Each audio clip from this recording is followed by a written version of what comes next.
తెలుగు రాష్ట్రాల్లో అతిపెద్ద lift manufacturer lifts ట్రై.com dealership కూడా ఇవ్వబడును. పోసాని కృష్ణమురళికి బెయిల్ ఇవ్వలేదు, జైలుకే న్యాయస్థానం పంపించింది. 14 రోజుల రిమాండ్ విధించింది. హైదరాబాద్లో బుధవారం రాత్రి అరెస్టు చేసిన పోలీసులు గురువారం ఉదయం అన్నమయ్య జిల్లా ఓబులవారిపల్లె పోలీస్ స్టేషన్కు తరలించారు. 8 గంటలు విచారించిన పోలీసులు పోసానికి వైద్య పరీక్షలు నిర్వహించిన అనంతరం రాత్రి 9 గంటల 30 నిమిషాలకు railway Koduru junior civil judge కోర్టులో హాజరుపరిచారు.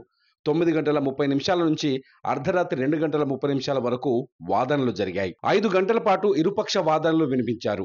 పోసాని తరఫున పొన్నబోలు సుధాకర్ రెడ్డి వాదనలు వినిపించారు.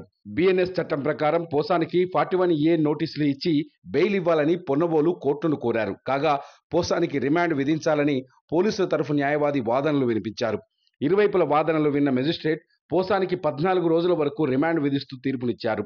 దీంతో కడప సెంట్రల్ జైలుకు పోసానిని తరలించారు. మార్చి 12 వరకు పోసాని జైల్లో ఉండనున్నారు.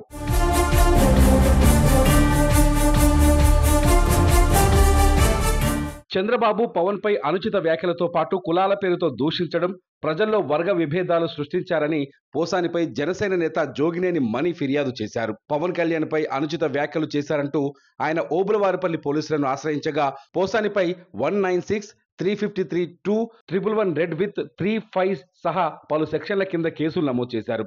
ఇక పోలీసులు ఈ నెల 26న మహాశివరాత్రి రోజు హైదరాబాద్లోని ఆయన నివాసంలో ఆయన్ని అరెస్టు చేసి ఓబులవారిపల్లె పోలీస్ స్టేషన్కు తీసుకొచ్చారు.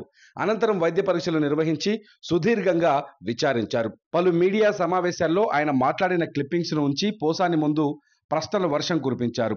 తాను అసభ్య దూషణలు చేసింది నిజమేనని, ఇప్పుడు పశ్చాత్తాపడుతున్నానని పోసాని చెప్పినట్టు తెలుస్తోంది. విచారణ అనంతరం న్యాయస్థానానికి తీసుకెళ్లారు. పోసానిపై మొత్తం రాష్ట్ర వ్యాప్తంగా 14 కేసులున్నాయి. ఇటీవల పాలకొండ పిఎస్లో నమోదైన ఓ కేసులో ఈ నెల 12న విచారణకు హాజరు కావాలని నోటీసులు ఇవ్వగా పోసాని పట్టించుకోలేదని తెలుస్తోంది. కానీ తాజా కేసులో పోలీసులు నేరుగా వెళ్లి అరెస్టు చేయడం, విచారించడం, న్యాయస్థానం రిమాండ్ విధించడం చకచకా జరిగిపోయాయి. పోసాని ఎపిసోడ్తో మరోసారి రాజకీయం రసవత్తరంగా మారింది. ప్రభుత్వం వైసీపీ మధ్య మాటల యుద్ధం కొనసాగింది. రెడ్ రాజ్యాంగం నడుస్తుందని వైసీపీ విమర్శలు చేస్తే తప్పు చేసిన వారిని వదిలిపెట్టే అవకాశం లేదని కూటమి నేతలు కౌంటర్ ఇస్తున్నారు. వైసీపీ నేతలు వరుస అరెస్టుల నేపథ్యంలో పోసాని తర్వాత ఎవరు అనే చర్చ రాష్ట్రంలో మొదలైంది. చూద్దాం ఏపీ పాలిటిక్స్లో ముందు ఏం జరగబోతుందో.